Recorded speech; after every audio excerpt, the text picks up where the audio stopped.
A few years ago, I woke up one morning planning to get my hair cut before going to London. But the first letter I opened that day made it clear that I no longer needed to go to London. So, I decided to delay the haircut as well. However, there was this strange, nagging feeling in my mind, almost like a voice telling me to go ahead and get the haircut after all.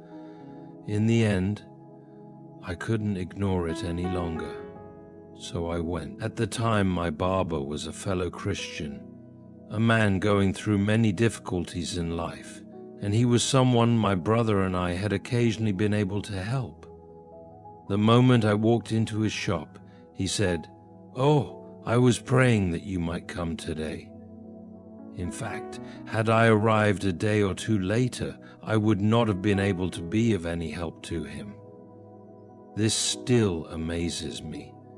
But of course, we can't always prove a direct connection between the barber's prayers and my visit. It could have been telepathy, or it might have just been a coincidence. I've been at the bedside of a woman whose thigh bone had been eaten away by cancer, and the disease had spread to many other bones in her body as well. It took 3 people to move her in bed. The doctors predicted she would have only a few months to live, and the nurses, who often know better, thought it would be only a few weeks. A good man laid his hands on her and prayed for her, and a year later she was walking uphill through rough woods. The man who took her last X-ray said, "These bones are as solid as rock." It was a miracle, but again, there's no concrete proof. Medicine, as all good doctors admit, is not an exact science. We don't always have to call on the supernatural to explain a mistaken diagnosis. So what will people think? Those very people who want to point fingers don't have any mistaken diagnosis. Even if everything we pray for did happen, which of course it doesn't, it wouldn't necessarily prove that prayer works as Christians understand it. Prayer is a request.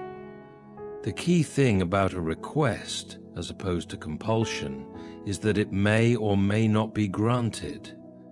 And if an infinitely wise being listens to the requests of finite and fallible creatures, he will sometimes grant them and sometimes refuse them. Constant success in prayer would not prove anything about the Christian faith. It would point more towards something like magic, the ability for certain human beings to control or force the natural world.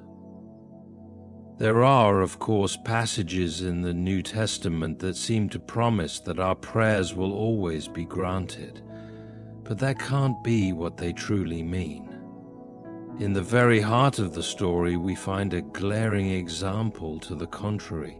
In Gethsemane, the holiest of all petitioners prayed 3 times for a cup to pass from him, but it did not. This shows that prayer is not simply some kind of magical tool for getting what we want.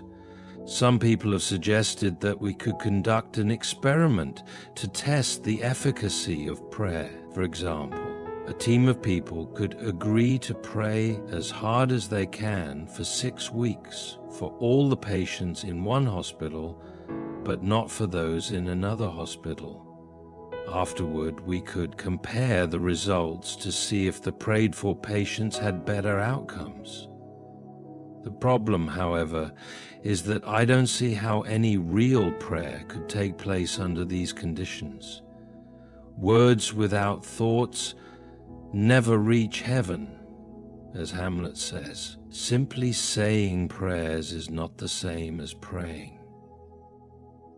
You can't pray for the recovery of the sick unless your goal is their recovery, but you can't truly want the recovery of all the patients in one hospital while desiring no such thing for the patients in the other. Your real purpose in prayer would not be the relief of suffering, but the completion of an experiment, which is not prayer at all. The whole thing is a contradiction, and any attempt to find empirical proof of the power of prayer would be flawed.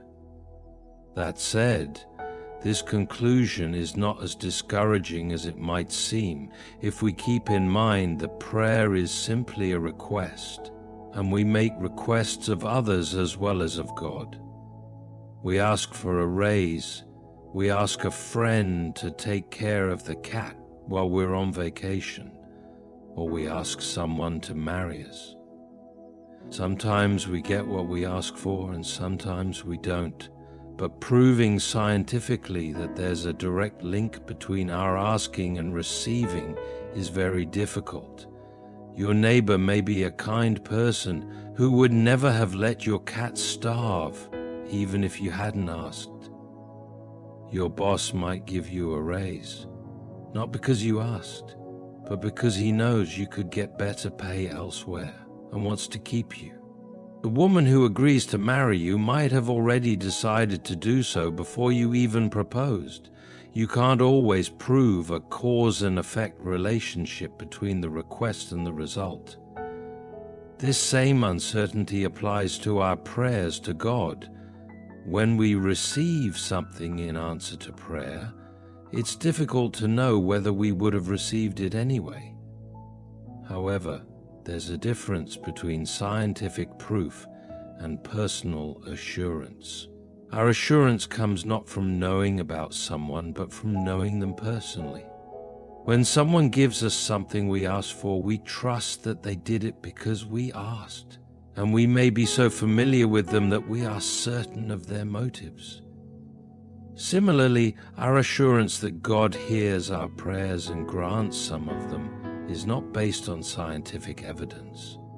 It comes from our personal relationship with Him, not from knowing how He works, but from knowing Him. The idea of prayer as a kind of magic or a machine that automatically works is the wrong way to approach it. Prayer is a personal contact between us, imperfect and incomplete as we are, and the perfectly concrete person of God. Asking for things is just one part of prayer. Confession, penitence, adoration, these are all parts of prayer too. God shows Himself to us through prayer.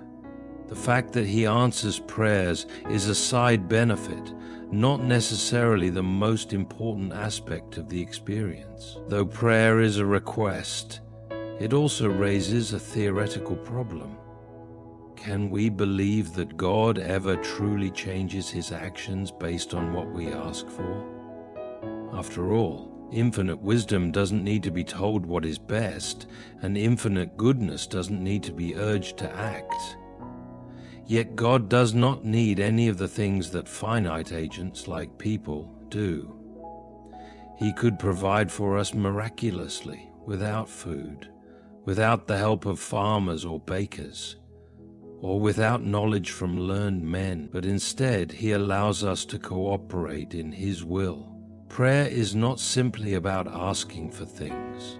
It's about lending dignity to our actions and sharing in the work of creation. In this sense, prayer is not a machine or magic. It's not a way of advising God. It's a way of participating in His ongoing act of creation. We are not just passive recipients of His actions. He allows us to participate in the world He is making. Even though He could do everything perfectly on His own, we are given the dignity of causality, the ability to have an impact on the course of events, just as our actions in the world also have consequences. It's not strange that our prayers might have an effect, but it's also not strange that sometimes they don't. There's a mystery here, and even though I might not fully understand it, I believe that in some way Our prayers do matter.